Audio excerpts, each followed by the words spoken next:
আকাশে রক্তিম আভা, জলে স্বর্ণালী ঝিলিক ছড়িয়ে এক নতুন সূর্যের আগমন। কীর্তনখোলা নদী যেন ফিরে পায় তার প্রাণ। সূর্যের আলো ফোটার সাথে সাথেই জীবিকার সন্ধানে নেমে পড়েন নানা পেশার মানুষ।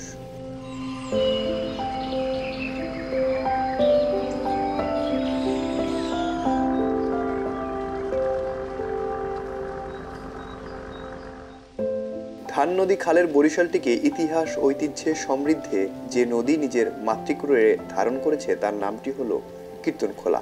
কীর্তনখোলা নদীকে কেন্দ্র করে চলছে অনেক মানুষের জীবন জীবিকা, রয়েছে নানান অর্থনৈতিক যোগসূত্র। সভ্যতার বিকাশ ঘটেছিল নদীকে কেন্দ্র করেই। একসময় বরিশালে অসংখ্য নদ নদী খালবিল জলাশয় ছিল, যা সময়ের সাথে সাথে এবং দখল দূষণে এখন অস্তিত্ব সংকটে। এই জেলখাল এবং বরিশাল নগরী যেন একে অন্যের পরিপূরক। এই খালটিকে ঘিরে একসময় গড়ে উঠেছিল অসংখ্য ব্যবসা বাণিজ্য। সময়ের পরিবর্তনের সাথে সাথে সেই খালটি এখন অস্তিত্ব সংকটে।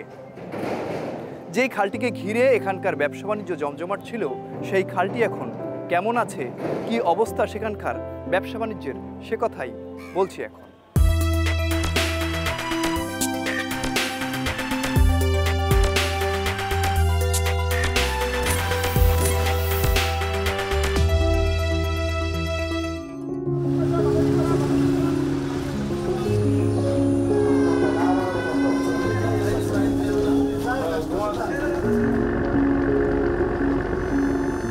বরিশাল নদী বন্দর উপকূলীয় জেলাগুলো সহ আশপাশের জেলা এমনকি রাজধানীর সাথে যাতায়াতে একসময় গুরুত্ব পেত বরিশালের এই নৌপথ। বরিশাল নদী বন্দরের কেন্দ্রবিন্দু। 1960 সালে তৎকালীন সরকার বরিশাল নদী বন্দরকে আনুষ্ঠানিকভাবে নদী বন্দর হিসেবে ঘোষণা করে। তবে ইতিহাস অনুসারে এখানে বন্দরের কার্যক্রম চলে আসছে 1876 সাল থেকে। আর যাত্রী চলাচলের দিক থেকে এটি ঢাকার পর দেশের দ্বিতীয় বৃহত্তম এবং ব্যস্ততম নদীবন্দর হিসেবে পরিচিত।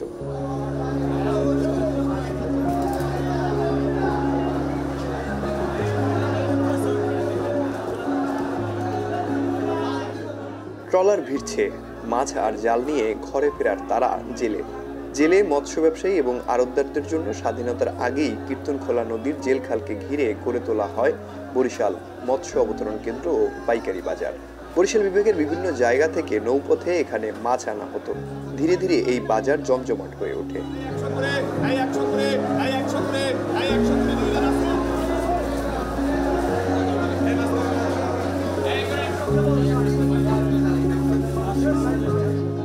বরিশালকে কেন্দ্রবিন্দু ধরে এখান থেকে ইলিশ দেশের বিভিন্ন জেলায় এমনকি ভারতেও রপ্তানি করা হতো। কিন্তু দিন দিন জৌলস হারাতে বসেছে বরিশালের এই মৎস্য অবতরণ কেন্দ্র। আগে মৌসুমে এই আড়তে প্রতিদিন প্রায় 2000 থেকে 2500 মন ইলিশ আসলেও এখন আসছে 2 থেকে 250 মন। পোট্রট মৎস্য অবতরণ কেন্দ্রে মোট 170টি আড়তে মৌসুমে আগে প্রতিদিন কোটি টাকার মাছ বেচাকেনা হলেও বর্তমানে বেচাকেনা হচ্ছে মাত্র 10 থেকে 15 লাখ টাকার মাছ। এতে লোকসান গুনতে হচ্ছে ব্যবসায়ীদের। কীর্তনখোলা নদী হিসাব করি এই জায়গাটা, এই বাজারটা মেলা নদীর সাইডে হিসাব করি আমাদের এখানে বাজারটা মেলা 7 দিনের পর থেকে এটা মিলছে। আর মাছটার সমস্যা হয়েছে যে মাছ তো বিভিন্ন সাইডে ছিল। আগে মোকাম ছিল সারা বাংলাদেশ মিলিয়ে একটা বরিশালে। আমাদের এটা ঐতিহ্যবাহী ছিল বরিশাল, হ্যাঁ ঐতিহ্যবাহী ছিল। এইটাই আমরা ছিলাম, এইটা দিয়ে আমরা সব জায়গায় সাপ্লাই দিতাম। এখন সারা বাংলাদেশ সব জায়গায় আড়ত হয়ে গেছে, আর সব জায়গায় গাঢ় হয়ে গেছে। তার নদীর পাড়ে গাঢ় হয়ে গেছে। নদীর পাড়ে গাঢ় হয়ে যাওয়ানে তো আমাদের মাছটা কম আসে। এমন সময় মাছ ছিল ধরেন আমরা 2-3 মন মাছ একদিনে মাপছি। এখন তো 200 মন মাছ হইতেও কষ্ট হইতে। প্রতিদিন এনে মনে করেন 2-3 মন মাছ বিক্রি করতে, তাহলে 10 কোটি টাকার মাছ বিক্রি হতে। এখন তো 2 কোটি টাকা 5 কোটি টাকার মাছ বিক্রি হয় না, তাহলে এই সময় 20 কোটি টাকার মাছ বিক্রি হচ্ছে। এদিকে নদী গেছে বড় ডইয়া, নদী ভরিয়ে গেছে, এই জন্য তো আরও ক্ষতি। আর সরকার যদি নদীটা খনন না করে তো আমাদের ক্ষতি আরও হইতেই থাকবে।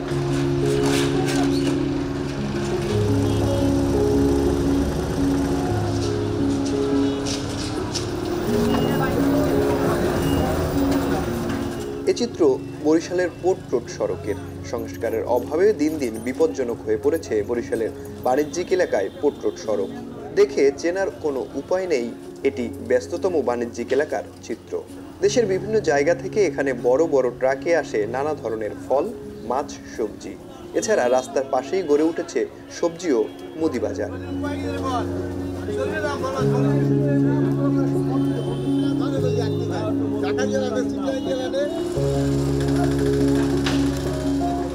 প্রতিদিন হাজার হাজার যানবাহন ও মানুষের পদচারণায় মুখরিত থাকা সড়কটি বেহাল দশায় পরিণত হয়েছে। বড় বড় খানাখন্দে ভরা এ সড়ক দিয়ে চলাচল করতে গিয়ে প্রায় যানবাহনই উল্টে দুর্ঘটনার সৃষ্টি হয়। এদিকে সড়কটির অবস্থা খারাপ হওয়ায় ক্রেতা সাধারণের যাতায়াতও কমেছে এখানে, ফলে ব্যবসায়ীদের পড়তে হচ্ছে ক্ষতির মুখে। বিরাট সমস্যা, এই রাস্তা পুরোপুরি ভাঙ্গা, মানুষ অটো পড়তে আছে, আছে, মানুষের হাত পাও ভাঙতে আছে, অনেক মানুষ আহত হয়ে হাসপাতালেও ভর্তি আছে। যখন এই অটো গাড়িতে মাল ওঠে তখন এই মাল লইয়ে পড়িয়ে যায়, মালেরও ক্ষতি হয়, লোকেরও ক্ষতি হয়।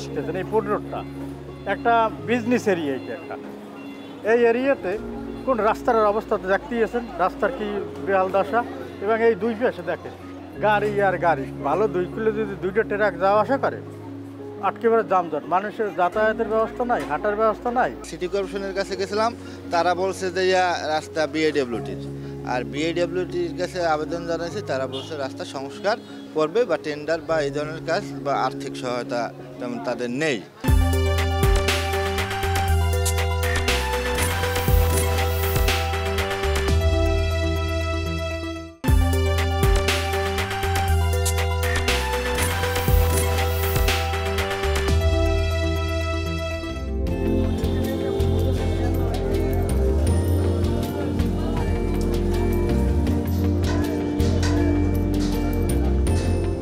বরিশাল কেন্দ্রীয় কারাগার বা জেলখালের পাশ দিয়ে প্রবাহিত হওয়ায় এর নামকরণ করা হয়েছে জেলখাল, যার দৈর্ঘ্য 5.2 কিলোমিটার।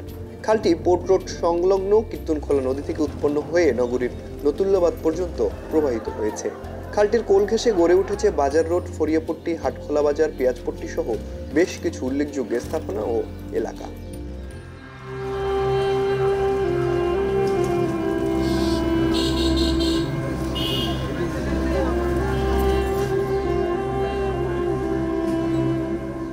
একসময় বরিশাল জেলায় 22টি থেকে 23টি ও শহরকে ঘিরে প্রায় 18টি খালের স্রোতে ধুয়ে যেত নগরীর সব ময়লা আবর্জনা ও বর্জ্য ব্যবস্থা। এক শহর থেকে অন্য শহর যাতায়াতের মাধ্যম ছিল এই খালগুলো। আধুনিক সড়কের যাত্রায় অনেক খাল বিলুপ্ত হয়ে অবশিষ্ট রয়েছে হাতে গোনা কয়েকটি খাল। এর মধ্যে অন্যতম বাণিজ্যিক হাব হিসেবে পরিচিত জেলখালটি।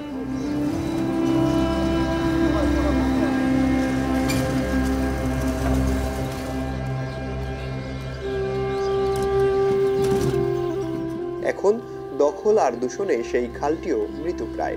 ময়লার স্তূপ জমে হারিয়ে গেছে খালটির গতি প্রবাহ। আজ থেকে 30 থেকে 35 বছর আগে এখানে আসছি, তখন আসে দেখছি ভানুরিপাড়া, উজিরপুর, ওই থেকে চাউলের নৌকা, বড় বড় নৌকা ট্রলার নিয়ে আসতো ফরিবটিতে চাউল বিক্রি করার জন্য, এখান থেকে আসতো। এবং ওটা প্রচুর স্রোত ছিল খালে, প্রচণ্ড স্রোত। আমরা এপার থেকে ওপার হাতে যাইতে পারতাম না, আবার জানি নিয়ে যাইতে গিয়া। কিন্তু এখন এই ময়লা ফালাবার কারণে ভানুরিপাড়া থেকে বরিশাল যত খালা সব কিছু খালটা মরে গেছে। এখন এখান থেকে কোনো নৌকো আসে না, ট্রলার আসে না, ব্যবসা বাণিজ্য পুরো বন্ধ। এখন সড়ক পথে মালামাল আনা নেওয়া করা হয়। যদি এই খাল খনন করে আবার সেই পণ্যের মতো আবার নাব্যতা ফিরিয়ে আনা যায়, আবার যদি সেই রকম আগের মতো নৌকা চলাচল করতে পারে, তাহলে আমাদের ব্যবসায়ীদের জন্য এবং বরিশালবাসীর জন্য ভালো, এবং আমরা কম খরচে মাল আনা নেওয়া করতে পারবো।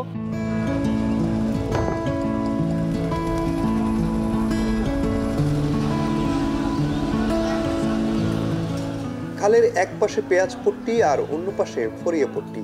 এই খাল ধরেই স্বরূপকাঠি, বানুরিপাড়া, হাতিয়া, সন্দ্বীপ সহ দেশের নানা জায়গা থেকে নৌপথে চাল সহ অন্যান্য পণ্য সরবরাহ করা হতো এই বরিশালে।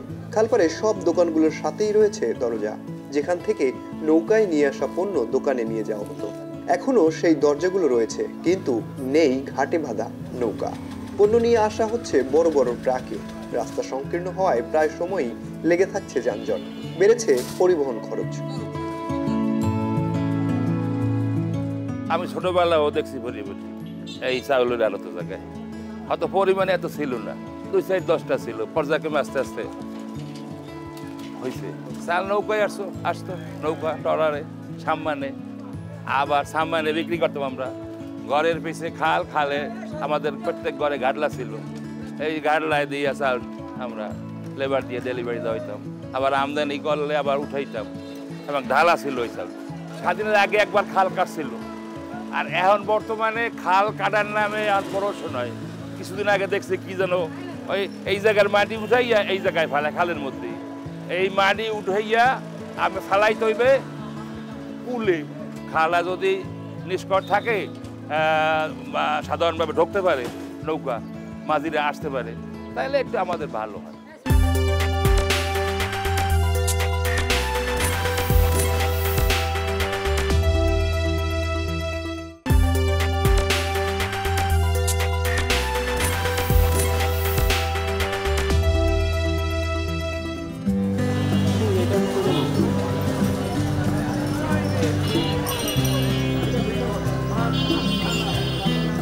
পেঁয়াজপট্টি এলাকা যেখানে শেষ, তারপর থেকেই জেল খালের গোল ঘেঁষে গড়ে ওঠা বাজার রোড এলাকা।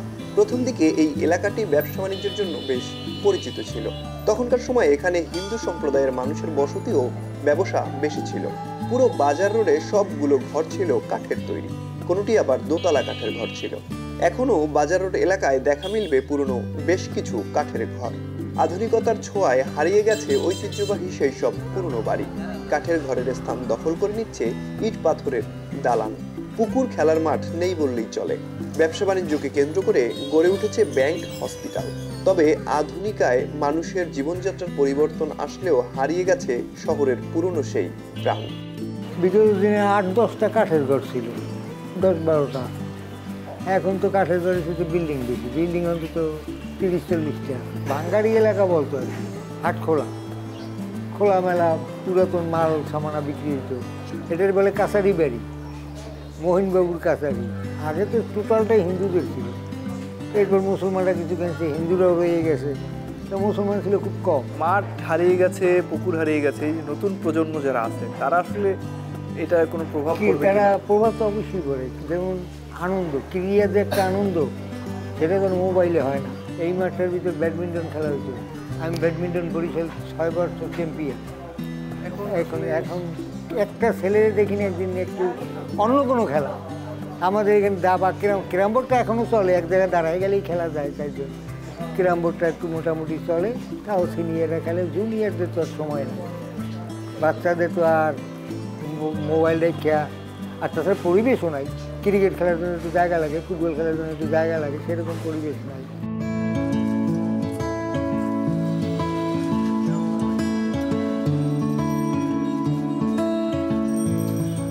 বরিশালবাসীর কাছে পুরান বাজার নামে পরিচিত এক সময়ের ঐতিহ্যবাহী বাজারটি। কাঠ আর টিনের ছাউনি দিয়ে বেচাকেনা চলতো এখানে। ধীরে ধীরে বাজার রোডের বসতি বাড়তে থাকে, সেই সাথে বড় হতে থাকে বাজারের পরিধিও। বর্তমানে 1 একর জায়গায় 50টি দোকান নিয়ে এই বাজারটি। পরিধি বাড়লেও বেচাকেনা কমেছে, তৈরি হয়েছে নানা সমস্যা। বাজারের সামনেই গড়ে উঠেছে ব্যক্তিগত দোকানপাট। সড়ক সংকুচিত হয়ে বেশিরভাগ সময়ই লেগে থাকছে যানজট, ফলে বাজারে ক্রেতা আনাগোনা কমেছে। এতে বাজারটি তার ঐতিহ্য ধীরে ধীরে হারিয়ে ফেলছে। সংস্কার করে রাস্তার প্রশস্ততা বাড়িয়ে যানজট নিরসন করা গেলে বাজারটি ফিরে পাবে তার চিরচেনা রূপ। আজ থেকে 30 বছর আগে বা 40 বছর আগে এই খাল দিয়া টোটাল মাল আসতো। রাস্তা চেকন ছিল, রাস্তা চেকন থাকার পরে বাজারে বিক্রি হইতো, ভ্যান গাড়িওয়ালারা নিত, ইয়া সব সিটি মার্কেট গেছে। এখন আমাদের বাজার রোড মরিয়ে গেছে এবং খালের 2 সাইড মরিয়ে গেছে, কোনো ট্রলার বা কোনো নৌকা ঢোকে না। তা আমাদের বাজার রোডে কোনো কাস্টমারও আসে না। আমি এক সময় এই দোকানদারি করেছি, এখানে চাউলের দোকান দিবি, তখন 5টার সময় এই দোকান খুললে 9টার ভিতরে মনে করেন 10,000 টাকা বিক্রি করতাম। এই সময় 10 টাকা চাল ছিল বা 15 টাকা চাল ছিল। খালের 2 সাইড ভেঙে ছুটে যদি বড় করে খাল খোদাই করে, তাহলে আবার এই নৌকা আগে পুরান গয়নার নৌকা ঢুকবে। পাশেই খাল ছিল, এই খালে গয়নার নৌকা চলতো। সেই সময় বিভিন্ন স্থান থেকে এই বাজারে মাছ, তরি তরকারি এই খালেই আসতো এবং আসছে এই বাজারে তারা বেচা বিক্রি করতো। বরিশালের সমস্ত তরকারির যত আড়ত ছিল এই বাজারেই ছিল এবং যশোর, ঝিনাইদহ এবং বিভিন্ন দেশের বিভিন্ন অঞ্চল থেকে এখানে ট্রাকে ট্রাকে তরি তরকারি আসতো। সেই তরি তরকারি এখানে বসে পাইকারি বেচা কেনা হইতো। এই রাস্তার সামনে কিছু দোকানপাট, যা বাজারটা ফুটাইয়া তোলা যায় না, যে বাজার ভিতরে একটা বড় বাজার আছে। রাস্তাঘাট ভাঙ্গা, যার কারণে এখানে এখন আর সেরকম আগের মতো লোকজন আসতে পারে না, আসতে অনেক অসুবিধা হয়।